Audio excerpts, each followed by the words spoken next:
Você provavelmente já ouviu alguma pessoa declarar que a sua vida é boa, ela deve isso à família que teve, aos pais que teve. E ao mesmo tempo vai ouvir pessoas dizendo que a vida de fulano ou de outra pessoa não está bem porque não tem boa família estruturada, porque não tem bons pais. E do outro lado, vai também ouvir aquele que diz que não teve pais na infância, perdeu o pai porque foi falecido ou porque um dos pais teve problemas, algum tipo de problema e se separou, até problema de alcoolismo. E apesar disso, essa pessoa se declara: eu sou um vencedor, mesmo tendo de me virar desde cedo. E você vai ouvir também alguém dizer que o outro está ruim porque não tem pai, porque não tem mãe, é criado não sei com quem. E vamos analisar isso nesse vídeo. Muito prazer, eu me chamo Noé. Essa história de que o resultado da vida que temos, se estamos bem ou mal, essa responsabilização que damos à família é um assunto polêmico que eu queria desenvolver com você. Porque é muito comum nós ficarmos no racionalismo, na opinião, e é fundamental, eu estou numa fase da minha vida já há um tempo, que a gente se apegue à observação, ao que a gente vê, não aos achismos que podem nos enganar com a abstração. Eu pego muitas vezes uma pessoa que ela acaba de, esse exemplo que eu dei, ela acaba de dizer que outro dia eu vi uma pessoa que fulano está ruim porque não teve família, uma família estruturada, e depois de 5 minutos ela própria afirmou que não teve pai desde cedo, que não sei o que, e que foi uma vencedora. Ao mesmo tempo que ela viu, ela atribui algo negativo pelo outro não ter tido uma família, ela atribui a si que isso não fez falta para a própria vida. E na realidade, por que isso é assim? Porque esse jogo lógico de silogismo falso?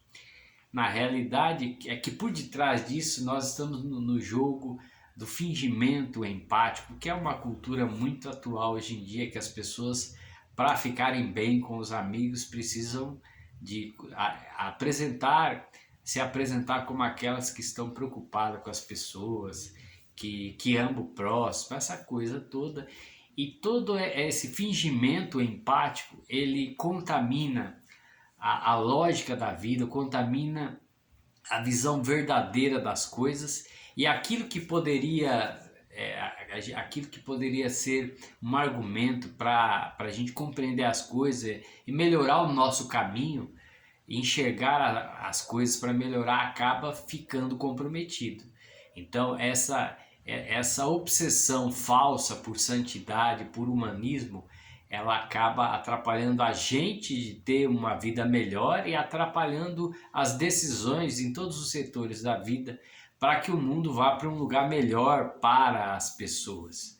E talvez ainda esteja abstrato isso para você, mas o que acontece é que quando você diz, por exemplo, que as pessoas elas não são vítimas, elas têm capacidade de reagirem às situações, encontrarem o próprio caminho, puxar de dentro de si a força, as pessoas entendem esse argumento como bom, inclusive como a saída positiva para a vida daquele que caiu, daquele que fracassou, daquele que está afundado em alguma doença emocional. As pessoas entendem isso. Mas por que elas não compram essa ideia? Porque essa ideia ela é libertadora e ela simplesmente ela anula da nossa atmosfera qualquer ideia de heroísmo. Ora, se não há herói, como que você vai se vender como herói para ficar bem com os amigos, para dizer que você é o santo, é o humanista? Como que você vai vender isso para as pessoas num cenário onde não haja a vítima para você ser herói? Então fica meio que o cão correndo atrás da própria cauda.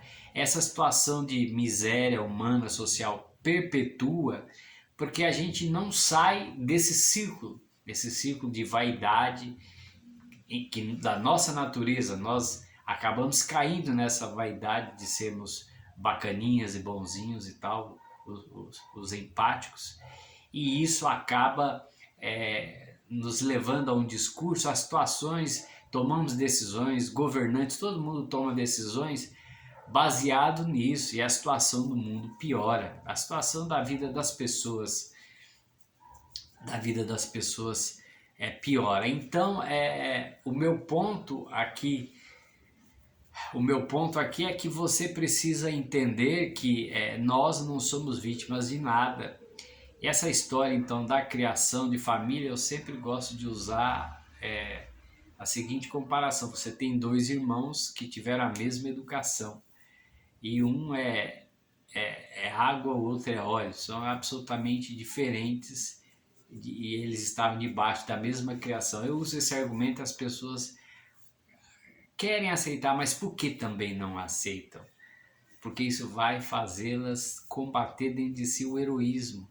Combater, porque se eu elimino a figura da vítima, não tem herói. As pessoas querem serem heróis pela baixa estima. É o único momento que ela vai protagonizar um papel na vida de espetacular, de ser visto pelas pessoas e tal. Obviamente que alimentar isso é uma coisa que vai levando a pessoa cada vez mais para baixo, porque isso é um fingimento.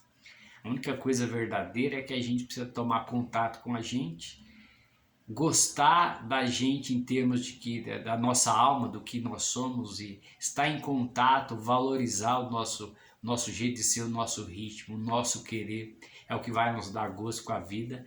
E nós não existimos, nós não dependemos, não fomos feitos para depender da atenção do outro, não fomos feitos para depender da boa avaliação do outro. Isso não existe.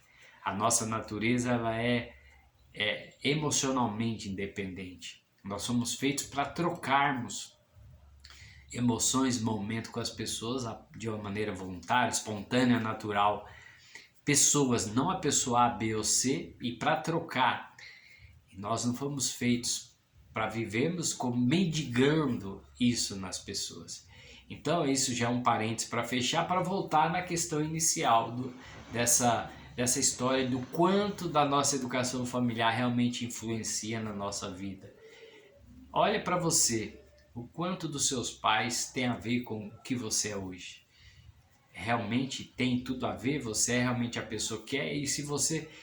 É uma questão de ser verdadeiro com a gente mesmo. Eu, por exemplo, eu tive de revisitar dentro de mim coisas ruins que eu absorvi, que eu aprendi dos meus pais.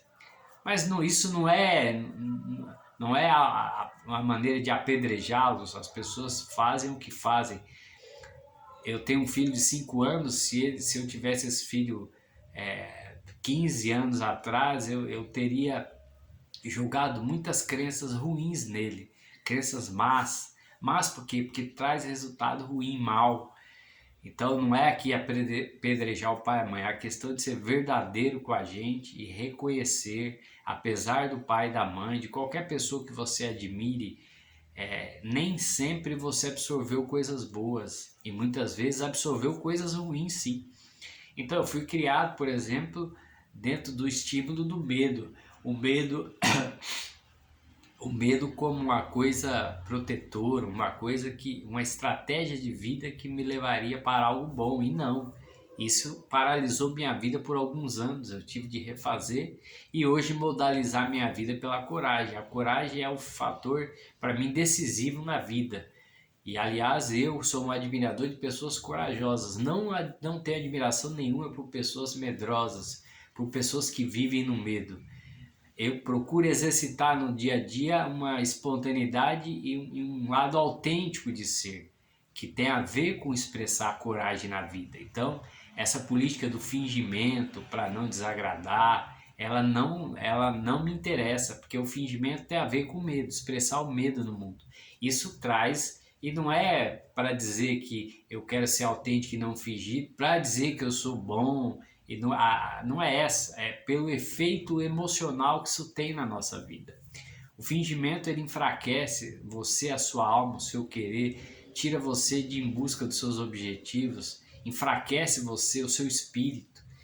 Ele atrai negatividade para a sua vida, ele atrai coisas que não tem nada a ver com a sua vida, porque se você finge, o resultado disso é uma vida fingida. Então é por isso, não é para ser bonzinho, não é nada disso, mas é uma estratégia de vida. Hoje eu quero uma vida que me fortaleça, que me traga luz, que me traga paz, que me traga esperança, que me jogue para a vida. Então eu tive de rever muitas coisas que meus pais me ensinaram. Uma delas foi a questão de modalizar a vida pelo medo. Eu não admito mais isso, eu modalizo pela coragem. Procuro viver isso no meu dia a dia e procuro estimular no meu relacionamento com o meu filho. Procuro não ser mais um fator de estímulo de medo na vida dele, porque eu sei o quanto o medo ele é negativo, ele destrói a nossa vida. E você pode ser inteligente, ter talentos, ser criativo, ter uma série de sonhos. Se você se estimular, modalizar a sua vida pelo medo, você realmente não vai longe em termos de conquistas. Eu vou parando por aqui, um grande abraço e até a próxima.